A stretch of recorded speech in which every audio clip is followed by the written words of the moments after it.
The fluorescent lights hummed their endless mechanical song above the third-floor nurse station at Mercy General in Portland. That hum was the sound of 247 hospital beds breathing in sync, of pumps beeping their rhythms, of the invisible machinery that kept people alive. Laura Bennett had been employed here for 14 days. She moved through the supply room like water finding the lowest point, her movements economical, precise, without wasted motion. The room smelled of antiseptic and cardboard and something underneath, the particular staleness of a space where sick people's necessities accumulated. She was reorganizing the inventory logs, her hands moving across the shelves with the kind of muscle memory that doesn't forget, even after years of deliberate silence. Trauma kits. Suture sets. Chest tube assemblies. Each one catalogued, each one in its numbered slot, each one accounted for with the meticulous notation she'd begun on her second day here. The boots were still in her locker. She'd wrapped them in newspaper as if the paper itself could contain what they meant. Size 11, weather tan leather worn soft from desert dust and operations that didn't make the evening news. She didn't open the locker anymore. Opening it felt like opening a door to a version of herself that no longer existed, or existed too much. The PTSD had driven her here, to Portland, to this basement supply room, to the anonymity of a job where no one knew her name was anything other than the new nurse.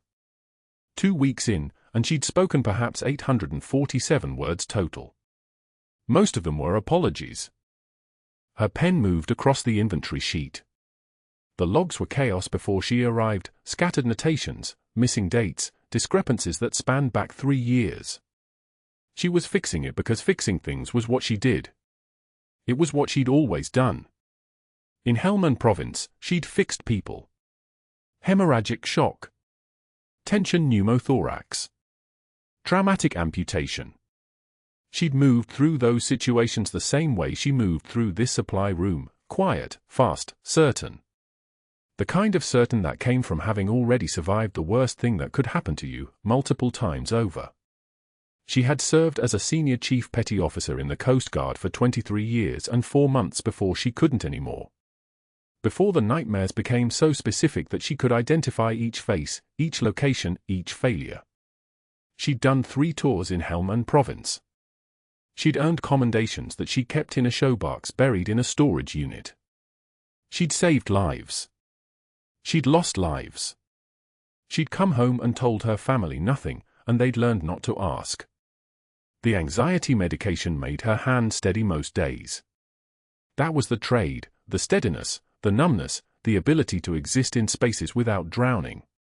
She'd chosen this job in Portland specifically for its quietness, its distance from anything that looked like command structure or authority or decision-making that mattered beyond the immediate radius of her own shift. Here, she was disposable. Here, she was invisible. Here, she could heal. Or at least, she could stop breaking. The discrepancies in the logs were deliberate. She understood that now, 3 days into her deep reorganization. There were phantom entries. Suture kits that appeared in the ledger for times but were never physically restocked. Surgical instrumentation that was billed to insurance but never materialized in the actual inventory. The pattern was sophisticated but not sophisticated enough. Whoever had been maintaining these records before her had been sloppy, confident, careless. They hadn't expected anyone to care enough to notice. They hadn't expected someone with her kind of attention to detail. Laura had been taught in Helmand to notice everything.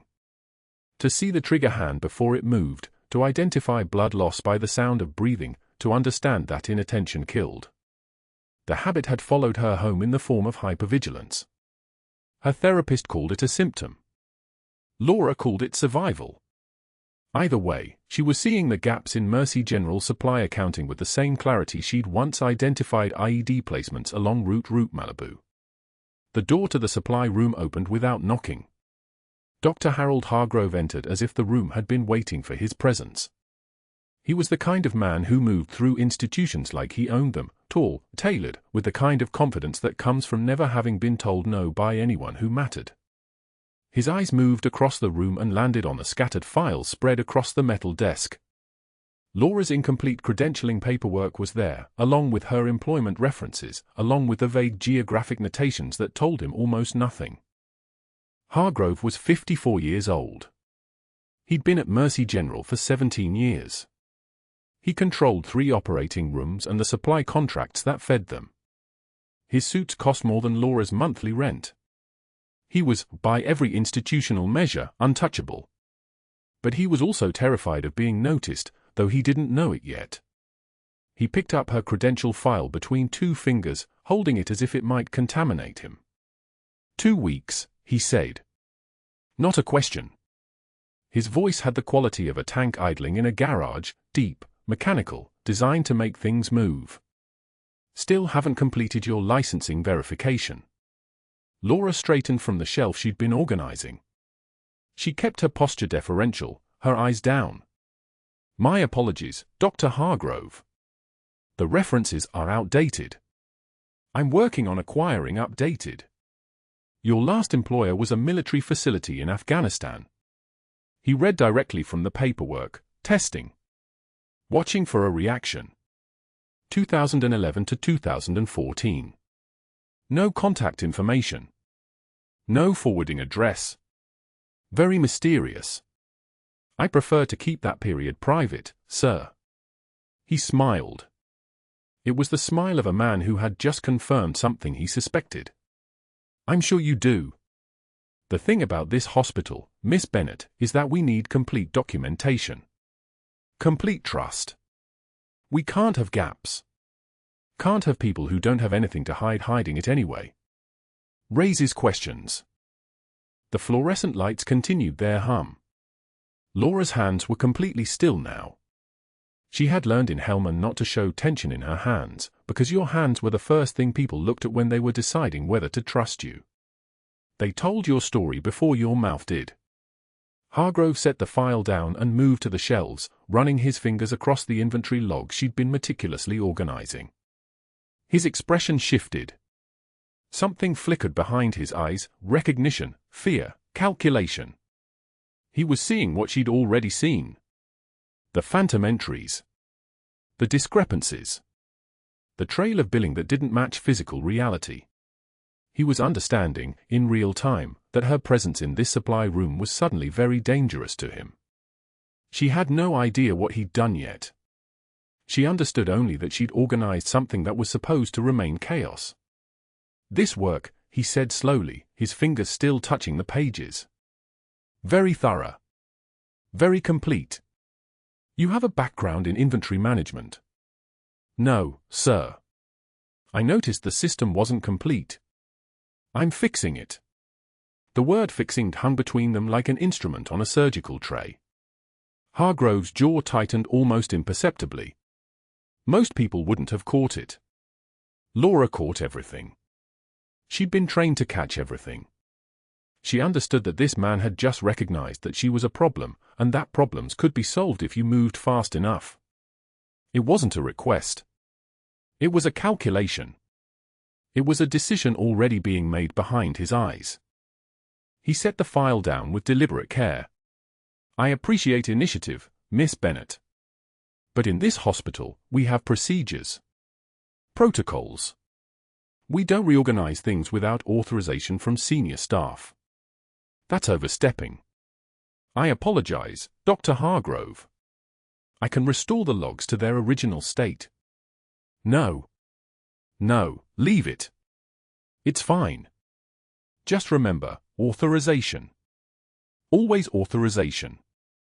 Some things aren't meant to be fixed. He left the supply room. The door clicked shut behind him with the soft precision of a lock engaging.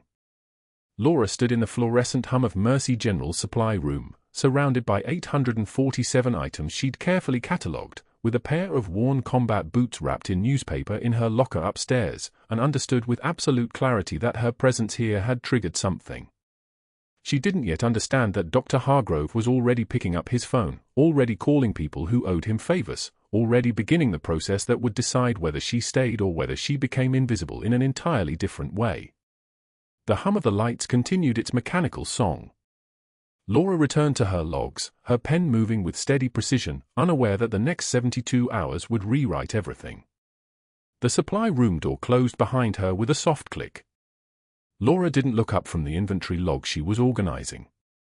She could feel him before she heard him, that particular heaviness of entitled authority taking up space in the doorway. Dr. Hargrove.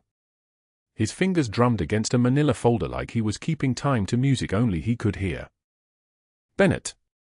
Not a greeting. A summons. Your paperwork. Laura set down her pen with deliberate care.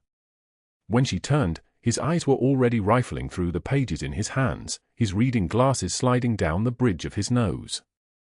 His jaw worked like he was chewing something bitter. The fluorescent tube above them buzzed with the persistence of an insect trapped in glass. Your references are remarkably vague, he said, not looking at her. His voice had that particular quality of someone accustomed to never being contradicted. A VA supervisor. A field commander. No actual names, no contact information beyond a general routing number. Your employment history has gaps. Significant gaps. 18 months unaccounted for. What were you doing, Bennett? Traveling? Prison? Laura's hands remained still at her sides. She had trained herself for this kind of interrogation, not the content, but the technique. The deliberate humiliation. The public display. She'd seen it in Helmand Province, the way senior officers sometimes tested the resolve of enlisted personnel just to watch them fold. I apologize for any confusion in my documentation, she said quietly. Her voice steady as a surgical laser. I'm happy to clarify anything. Hargrove closed the folder with a snap that echoed like a gunshot in the small space. I give you 3 days before you wash out, Bennett. That's my professional assessment. 3 days. You don't have the pedigree for this hospital. You don't have the connections. You don't even have a coherent employment history. He stepped closer, invading the space around her like it belonged to him. But I admire the effort. Truly. Keep trying. He left without waiting for a response. Laura stood motionless for exactly 4 seconds. Then she returned to her logs. Her hands moved across the spreadsheet with the same steady precision as before, but she was aware now, truly aware, that something had shifted. He wasn't just being territorial. He was afraid of something. The way his eyes had lingered on the inventory columns before he fabricated his interrogation. The way his questions had tried to redirect her attention away from what she'd been organizing. She had found something. And now he knew that she had found something. The next morning, the cafeteria was crowded with the particular chaos of Mercy General's midshift rotation. Laura carried her lunch tray, a small gesture of normalcy, an attempt to be unremarkable, and found a seat at the end of a table near the windows. Outside, Portland's grey sky pressed down like a hand. Dr. Hargrove stood up. He didn't need to, he could have simply waited for an opportune moment to strike. But he wanted the audience. The visibility. He wanted residents and nurses and administrators to see what happened when someone challenged his authority. Everyone, meet our newest nurse, he announced, his voice carrying across the cafeteria with the precision of long practice. Several conversations halted. Fawkes paused midair. Let's see if she lasts the week. I'm taking bets. Who thinks she makes it to Friday? No takers? His laugh was a performance. A dozen residents joined in, the laughter of people who understood the hierarchy and their place in it. He approached her table. Laura's pulse didn't elevate. Her breathing remained steady. The one thing combat teaches you is that the body's fear response is separate from the mind's reaction to fear. You can feel your adrenaline spike and still maintain perfect composure. You can hear your heart accelerating in your ears and still move with precision. His hand came down like he was swatting at something insignificant. Her lunch tray flipped with brutal efficiency. The chicken noodle soup arced through the air in slow motion. She could track every drip, every splash, before hitting her scrubs in warm, spreading stains. The acrid smell of salt and broth filled her immediate radius. Oops, Hargrove said, his mouth curved into something that wasn't quite a smile. Clumsy. Maybe you're better suited to housekeeping than patient care, sweetheart. The cafeteria had gone quiet.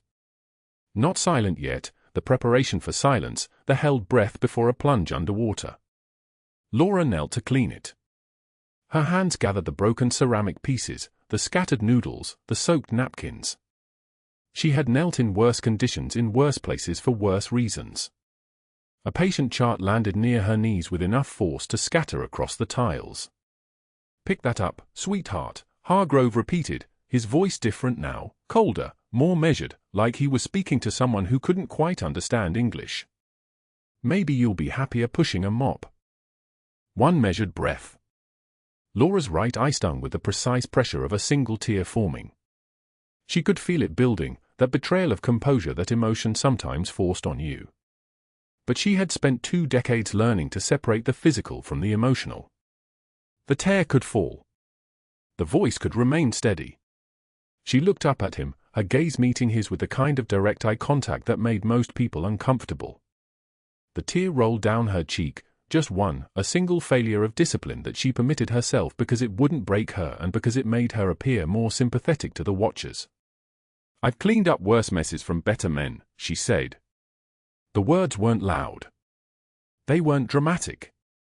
But in the aftermath of the cafeteria's held breath, they carried an weight that seemed to reverberate off the walls. Her voice had dropped an octave on the last phrase, a timbre that belonged to someone older, someone who had been tested by forces beyond the comprehension of people who'd never worn a uniform. She stood, gathered the chart, gathered the pieces of her dignity, and returned to her rounds. The cafeteria remained silent for exactly 3 more seconds. Then conversation resumed, but it was different now. Flatter. The laughter had an uncomfortable edge. In the break room an hour later, a resident named Tyler found her pouring coffee with shaking hands. Not from fear. Not from humiliation. From the effort of maintaining composure while your nervous system screamed at you to respond to the threat the way you'd been trained to respond. The trembling wasn't weakness. It was restraint. Why don't you fight back? Tyler asked. He was young, maybe 26, with the invulnerability of someone who'd never been truly tested. He's clearly abusing you. Everyone saw it. Laura poured the coffee into a cup that read "World's Okayest Nurse" in faded letters. She didn't answer immediately. When she did, her voice was quiet enough that Tyler had to lean closer to hear. Fighting back is easy, she said. Staying is harder. That night, in the parking garage beneath Mercy General, Dr. Hargrove met with someone in a charcoal suit who smelled like expensive cologne and cigarette smoke from an indoor lounge somewhere. They stood between 2 cars in the basement level where the security cameras had a blind spot, a detail Hargrove had memorized months ago. The new nurse is too detail-oriented, Hargrove said, his voice carrying that same performance quality he'd used in the cafeteria, except now there was no audience. Just naked calculation. She's reorganizing the supply logs. Creating spreadsheets. Asking questions about inventory discrepancies. The man in the suit handed him an envelope. Hargrove didn't open it. He never did, not until he was alone. That was protocol. That was the difference between careful and careless. How long? The man asked. She needs to be gone before the next audit. For weeks. 6 at the maximum. Her references are vague, her employment history is spotty. I've already started the paperwork trail. By the time she realizes what's happening, she'll be marked as an unreliable hire. Insubordinate. She'll never work in Portland again. The man nodded. He was already walking away, the sound of his shoes echoing off the concrete floor. Hargrove listened until the footsteps disappeared, then looked down at the envelope in his hands. Inside would be cash. Always cash. Always untraceable. The kickback system had worked for 4 years because he had chosen his supply company contact carefully, had made certain the arrangement benefited everyone involved, and had never, until Laura Bennett, hired someone with the attention to detail necessary to unravel it. At home, in her apartment that smelled like old coffee and the ghost of previous tenants' lives, Laura sat on the edge of her bed and looked at the cardboard box tucked under the nightstand. Inside was the only physical evidence of her previous identity. Her worn combat boots, the leather creased and weathered by 18 years of service. Helmand Province dust still embedded in the soles despite a decade of washing. She didn't open the box often. Sometimes just knowing it was there was enough. She touched the edge of the box with her fingertips but didn't pull it out. The boots were her anchor and her curse. The thing she'd left behind and the thing she couldn't escape. She'd chosen Mercy General because it was small enough that no one would think to look for a senior chief petty officer there.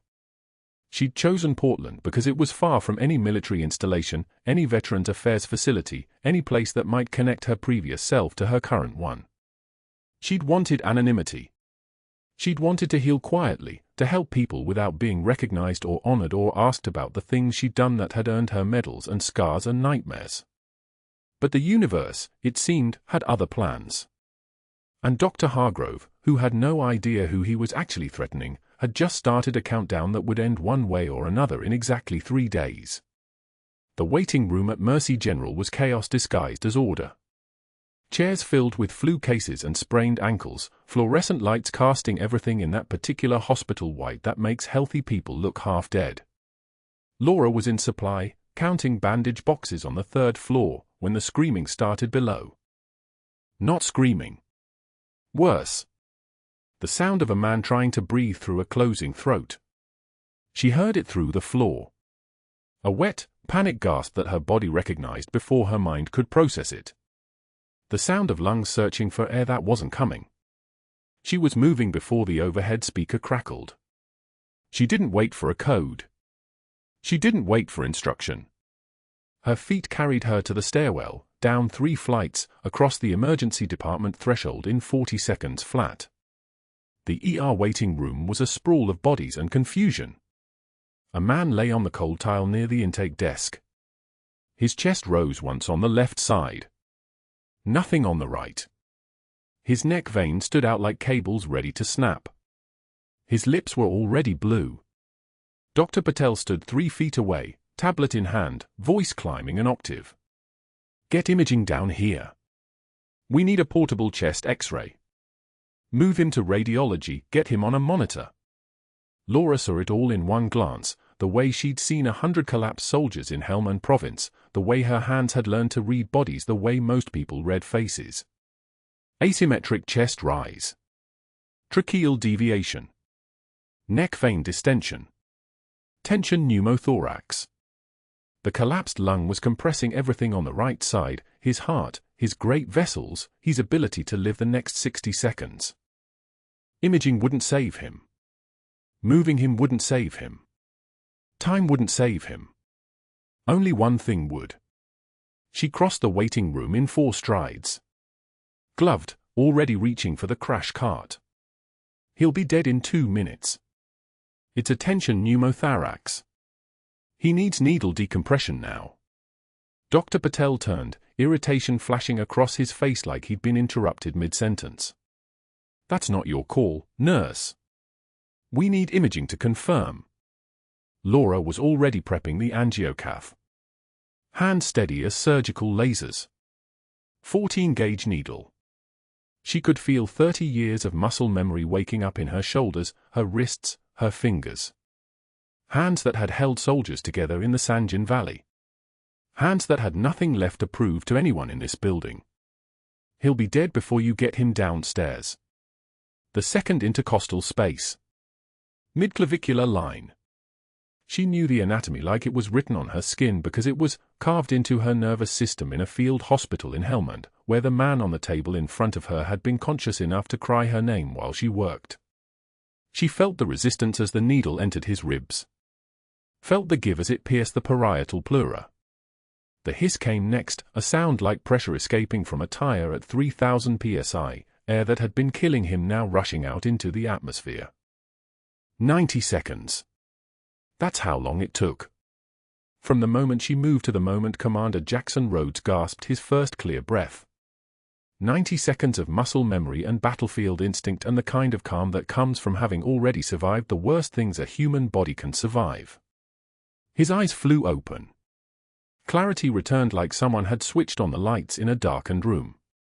His vision refocused, searching the face above him, the hands that had just saved him, the scar visible on her wrist where a piece of shrapnel had caught her in Fallujah. Recognition moved through his face like a wave. Like the moment before lightning strikes. "Medic," he whispered. His voice was broken, barely functional, but the word came with absolute certainty. "Bennett. Senior Chief Bennett." The waiting room went silent. Not quiet. Silent. The kind of silence that has weight, that presses against your eardrums like standing underwater. Laura's hands were still on the needle hub. Her face had gone absolutely white. 20 years. 20 years of running from who she used to be, of burying her military identity under scrubs and hospital badges and a carefully constructed life of anonymity in Portland. 20 years of believing that no one from that world would ever find her here. And now the man she'd pulled from a burning Humvee in Helmand Province, the 19-year-old seaman whose blood had soaked into her field jacket, was staring up at her with tears running down his temples, gasping the name she hadn't heard spoken aloud in 2 decades. The crash cart beeped. The heart monitor resumed its steady rhythm.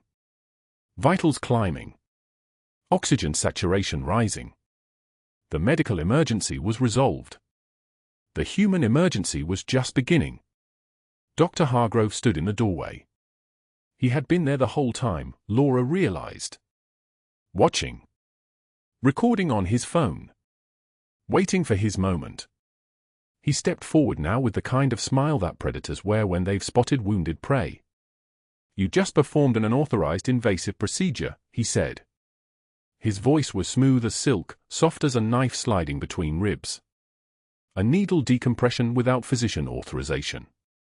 On a patient you have no legal scope to treat." He raised his hand without looking. "Security.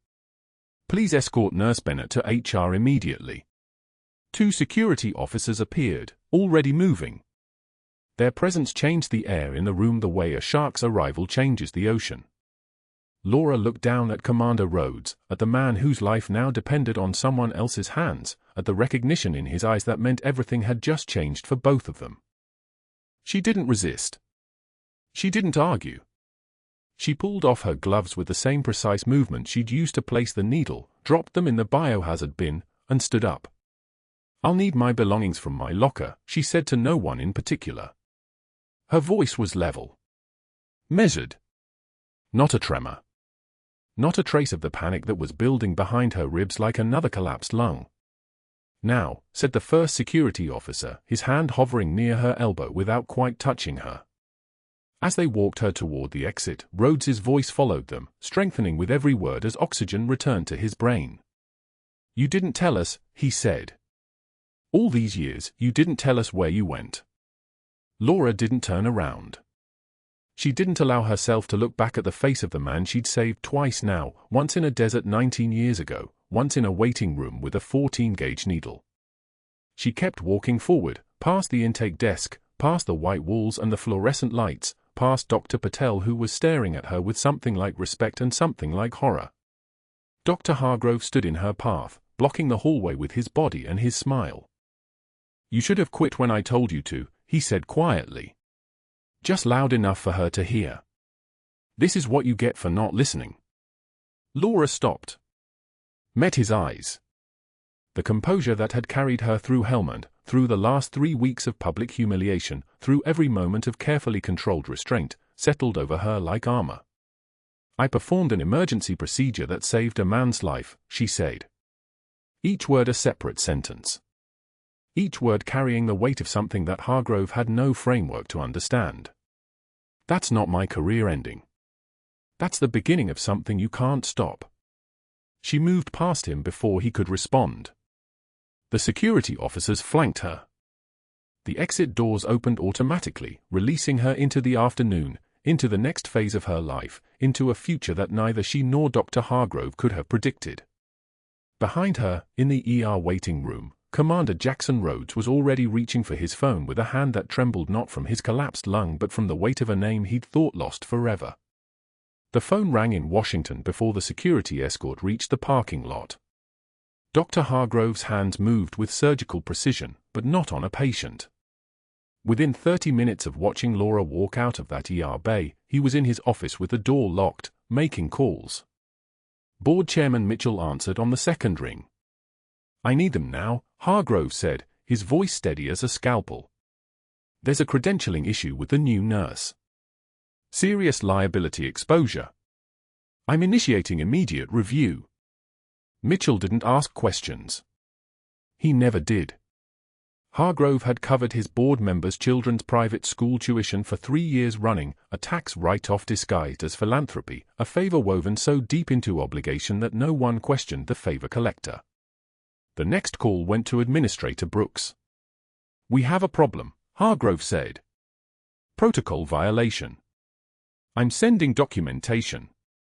Then he called HR investigator Chen, a woman he'd hired personally through a staffing agency that existed mainly on paper. She owed him her entire career trajectory. The document Hargrove had prepared was a masterpiece of constructed truth. He drafted it the moment he realized Laura's inventory reorganization threatened him, a pre-written complaint sitting in his encrypted folder like a loaded gun waiting for the right moment. Unauthorized medical procedure. Acting beyond scope of practice. No physician authorization. The supporting narrative was meticulous: dates, times, witness statements he'd already fabricated from staff he'd coached in the supply room that morning. He even included a video clip from the hospital's security system, edited footage showing Laura's hands on the needle, the syringe, but cutting the audio to remove the flatline alarm and the physician's frozen silence. Context removed meant the camera only saw a nurse performing a procedure without direct orders. Hargrove knew that investigators didn't ask the right questions when the paperwork was already complete. Chen arrived in his office at 2:56 p.m. with her tablet and her practiced frown. She'd done this 17 times before, each time protecting Hargrove from situations that might actually expose him. She reviewed the complaint, the video, the witness statements. Her eyes traced the narrative the way he'd arranged it, like a card trick performed by someone who'd already decided the deck was marked. "This is clear," Chen said, "not a question. Unauthorized procedure. Scope violation. We'll need to bring her in, get a statement, but the evidence is documented." Hargrove nodded. "I want it fast," he said. "Before word spreads. Before she contacts legal." Chen understood. In 30 minutes, she'd have Laura in a small room with no witness present except her own voice being recorded, questioned about procedures she couldn't legally perform, her answers already shaped by documents that made the truth irrelevant. But that wasn't the worst part. Even as Chen was walking to find Laura in the supply room, Hargrove was in Administrator Brooks's office with the completed file. Brooks was a man who'd inherited his position from a retiring colleague and had learned early that his job was to absorb pressure from above and pass it downward. When Hargrove handed him the documentation, Brooks didn't read it carefully. He scanned it. The letterhead of an outside investigator meant legitimacy. The video meant evidence. The witness statements meant liability. "How serious?" Brooks asked. Hargrove's voice carried the weight of concern that only someone orchestrating the outcome could manufacture. "Serious enough that we need to act before this escalates. Litigation exposure. Credentialing board involvement. We move now, we manage the narrative. We wait, she lawyers up and we're defending the hospital against a negligent hiring claim." Brooks signed the termination letter at 3:04 p.m. without asking a single question about what had actually happened in the ER, without calling Laura, without verifying anything beyond what was on the paper.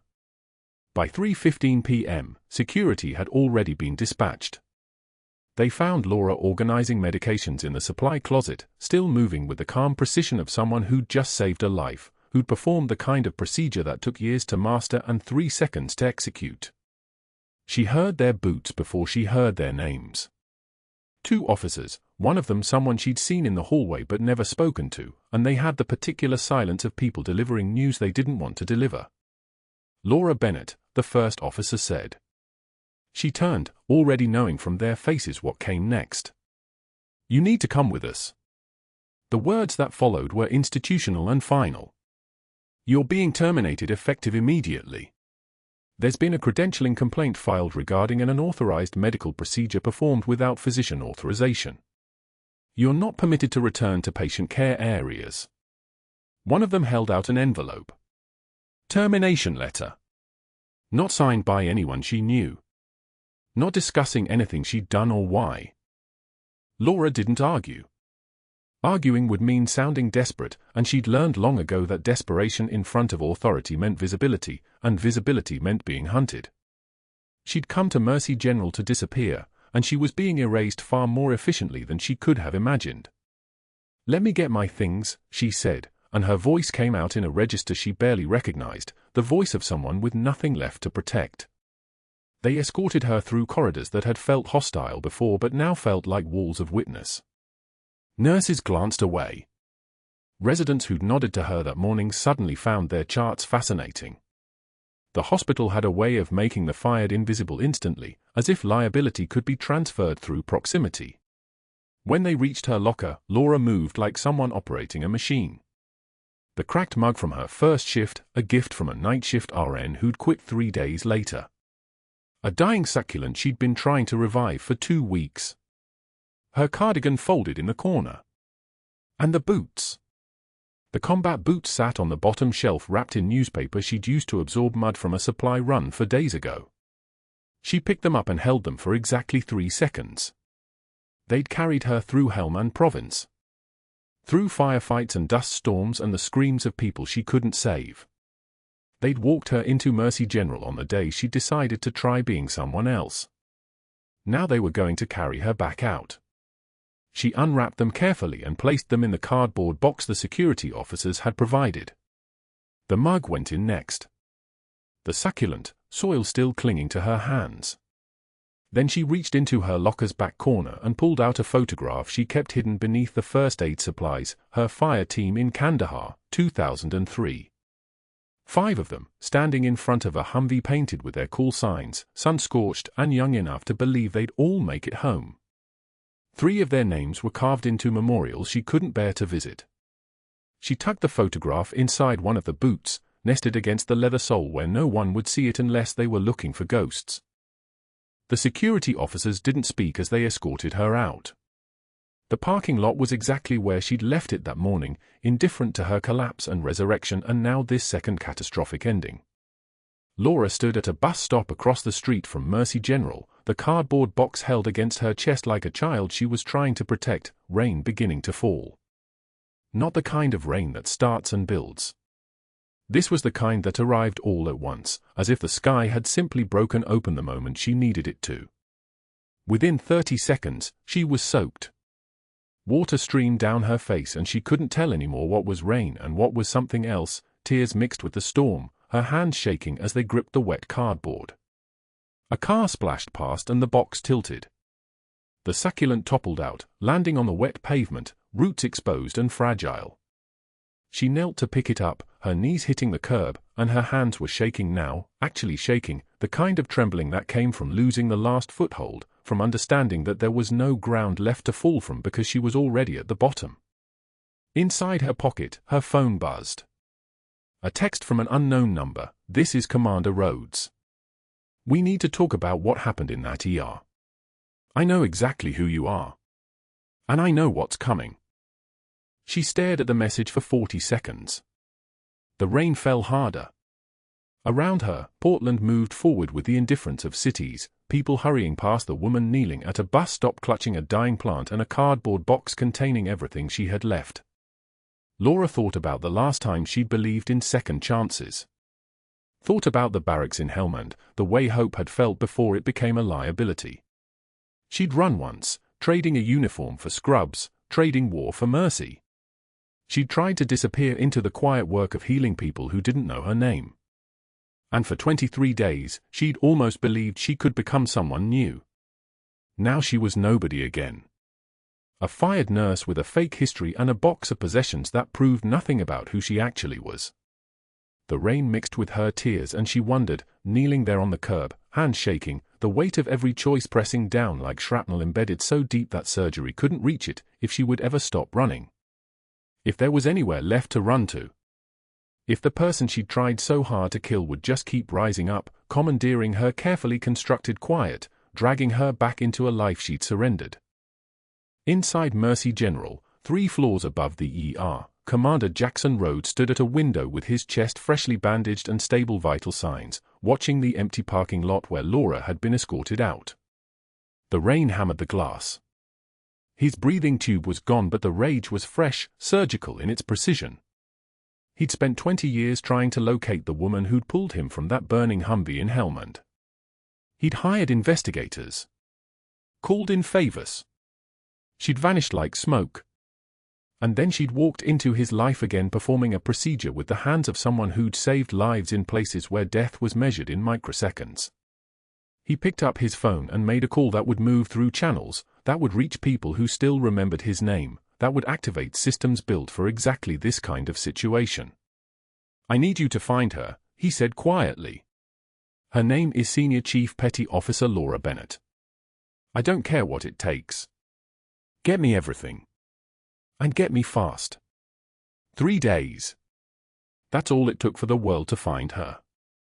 Laura was refilling the coffee station at Rosewood Diner, muscle memory moving her hands through the motions, pot to cup, sugar to cream, when the sound arrived first. Not sirens. Rotors. The thudding percussion of helicopter blades cutting through Portland's grey afternoon sky, the kind of sound that pulled every eye upward and froze conversations mid-sentence. Through the diner window, 2 black SUVs rolled into the Mercy General parking lot across the street with the precision of a military convoy. Doors opened in perfect synchronization. Armed officers in Coast Guard dress uniforms emerged, their movements the fluid predatory grace of personnel trained for exactly this moment. Laura's hand stilled on the coffee pot. She knew that formation. She knew the angle of those shoulders, the way they moved like apex predators who had already calculated every exit route before entering the room. The PA system inside Mercy General crackled to life, not the usual administrative tone, but something amplified, official, carrying the weight of authority that made every conversation stop dead. The words came across the speakers clear as a rifle shot: "Senior Chief Petty Officer Laura Bennett. Report to the main lobby immediately. Senior Chief Petty Officer Laura Bennett." The diner went silent. Conversation suspended. 2 nurses sitting in the corner booth froze mid-bite, coffee cups hovering. The cook emerged from the kitchen, apron still on, staring at the window. A cardboard box on the next table, Laura's cardboard box from the bus stop, still sitting where she'd placed it 3 days ago because she hadn't known where else to put it, suddenly felt like the least important thing in the universe. "That's you," the waitress whispered, recognition dawning. Her name tag read Sandra. She'd given Laura free refills for 2 days straight, asking no questions, asking nothing at all. Laura set down the coffee pot. Her hands were steady. The trembling wasn't fear. It was restraint. It was 23 years of military training telling her to move toward the sound of authority, to respond to her rank being called across an open channel.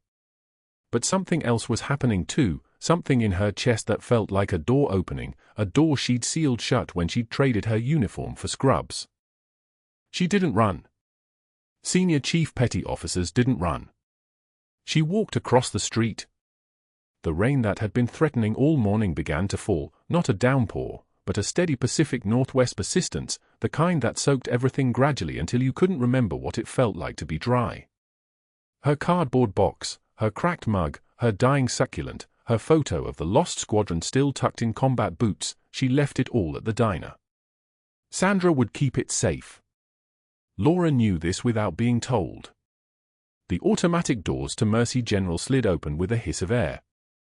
The lobby smelled like antiseptic and hope, the way hospitals always did, the way they smelled on the best days and the worst days. News cameras were already positioned, cameramen adjusting angles, reporters checking their appearance. Security personnel stood at discreet distances, creating a perimeter around the space without appearing to do so. It was the kind of choreography that only happened when the Pentagon made calls. Commander Jackson Rhodes stood in the center of the atrium, still pale from his 3-day recovery, still moving with the careful deliberation of a man whose chest had been a single breath away from catastrophic failure. His eyes found Laura the moment she stepped into the lobby. Recognition. Gratitude. Something deeper, the bond that only existed between two people who had held each other's lives in their hands. When he spoke, his voice carried across the entire space. Reporters leaned forward. Cameras captured every word. That nurse is Senior Chief Petty Officer Laura Bennett. Not a question. A declaration. A Vice Admiral in full dress uniform stepped forward from the assembled officers, medals catching the fluorescent overhead lights like a constellation of authority. His name was Vice Admiral James Hendricks, and his presence made the air pressure in the lobby shift. He moved to a podium that someone had already assembled, the infrastructure of this moment clearly prepared in advance, clearly inevitable. Senior Chief Petty Officer Laura Bennett, he began, his voice the kind that had commanded ships and shaped policy. You are hereby awarded the Coast Guard's Public Service Commendation for your actions in saving the life of Commander Jackson Rhodes on October 23 of this year. Your medical intervention in attention pneumothorax represented not merely professional competence, but the extraordinary courage and battlefield precision that marked your entire career. The words kept coming. Laura heard them as if from underwater, precise, formal, each one a stone placed carefully on top of another. The Vice Admiral's eyes held hers. Not unkindly. Not dismissively. The way eyes looked at someone they recognized as having walked through the fire and come out the other side. What the personnel of this hospital do not know, Hendricks continued, is that this is not Senior Chief Bennett's first save of Commander Rhodes. In August of 2004, she pulled him from a burning Humvee in Helmand Province. In September of that same year, she stopped his bleeding in Kandahar. In January of 2005, she talked him through a panic attack in Germany. In June of 2006, she located him after an IED strike in Helmand. And now, 2 decades later, she has saved him a 5th time, not with a rifle or a field dressing, but with the same steady hands and the same warrior's heart that marked her entire 23-year career as a decorated combat medic with the Naval Medical Corps. The lobby had gone so quiet you could hear the rain outside, drumming against the glass like distant applause. Bronze Star. Hendricks read from the official citation. A pause. Silver Star. Another pause, longer this time. 2 Purple Hearts. The words hung in the air like weight. And the Navy Cross for Valor. Laura felt Rhodes's eyes on her, felt the weight of every person in that lobby suddenly understanding exactly who they'd been calling just a nurse. The assistant administrator who'd processed her termination. The nurse practitioner who'd reported her to Hargrove. The attending physician who'd frozen during the emergency. All of them, standing there, suddenly understanding that they'd just fired a decorated war hero. Then the Vice Admiral turned. Slowly. Deliberately. Toward the hallway where Dr. Hargrove had just emerged, drawn by the commotion, drawn by the sound of his own destruction arriving in dress uniforms and official letterhead. 2 FBI agents flanked him like prison guards. They weren't touching him yet. They didn't need to. Dr. Marcus Hargrove, Hendricks said, his voice dropping into a register that sounded like the ocean before a storm. You are terminated effective immediately for fraud and for dismissing a decorated war hero. Federal investigators will be auditing every claim you filed for the past decade. The evidence includes phantom surgical consultations, kickback arrangements with medical supply vendors, and insurance fraud totaling $472,000. Hargrove's face drained of color. He opened his mouth. Nothing came out. The FBI agents took his elbows, still not roughly, but with the absolute certainty of people who didn't need permission. His medical license was suspended. His hospital privileges were revoked. The network of connections he'd spent 15 years building would spend the next 6 months watching his downfall in the news feeds. One phone call to his malpractice insurance company and they'd drop him within hours. The state medical board would open an investigation by end of business. By tomorrow, his name would be attached to fraud in every search engine result. He'd gambled that she was just a nurse. He'd lost everything. Laura watched him leave, flanked by federal agents, and felt nothing. Not triumph. Not satisfaction. Just the strange clarity that came from watching someone else's collapse and understanding, with absolute certainty, that it had nothing to do with her and everything to do with the choices he'd made when he thought no one was watching. 6 months later, someone spotted Dr. Hargrove teaching CPR at a Portland community college for minimum wage, his credentials revoked, his career a cautionary tale whispered in hospital hallways across 3 states. The trial would take 2 years. The federal prison sentence would take longer still. But that wasn't where this story ended. Laura stood on a podium in Washington, D.C., the cherry blossoms falling like snow around the formal ceremony, her pair of worn combat boots polished to a mirror shine and mounted in a shadowbox on the stage behind her. The boots that had carried her through Helmand. The boots that had walked the rain-soaked bus stop 3 days ago. Vice Admiral Hendricks presented the medal himself, the ribbon settling across her chest with the weight of recognition, of honor finally made visible. Senior Chief Petty Officer Laura Bennett exemplifies the warrior spirit in both combat and compassion, he said quietly, just for her? Welcome home. Laura wore her dress uniform for the first time in 7 years. The medals on her chest caught the Washington sunlight like fragments of a past she'd been running from, a past that had finally caught up to her not with judgment, but with gratitude. In the audience, Commander Rhodes sat with his 2 children, his wife's hand in his, watching the woman who had saved him 5 times receive the recognition that should have come decades earlier. Back at Mercy General in Portland, Laura's new office as head of emergency medicine training displayed both her military medals and her nursing credentials side by side, a visible acknowledgement that both parts of her were real, both parts of her belonged. She mentored young nurses through high-pressure situations with the same quiet dignity she'd shown under fire, her hand steady on their shoulders as she guided them through their fear. Commander Rhodes visited regularly, bringing his children to meet the woman who saved Daddy's life 5 times, and Laura would kneel down and tell them stories about their father that he'd forgotten to tell about himself. Every shift, she touched the shadowbox in her office before entering the trauma bay, boots that had carried her through the worst the world could offer, through PTSD, through humiliation, through systems designed to break her, and into redemption. Sometimes the bravest warriors carry stethoscopes, not guns. If you're watching this story and you know someone who's walked this path, a military professional transitioning to civilian healthcare, a combat veteran rebuilding a life from the rubble of their service, reach out. Organizations like the Wounded Warrior Project and the VA's Transition Assistance Program exist because people like Laura Bennett deserve support, deserve recognition, deserve a second chance. Please like this video, subscribe for more stories of unsung heroes, and comment below, what would you have done in Laura's position?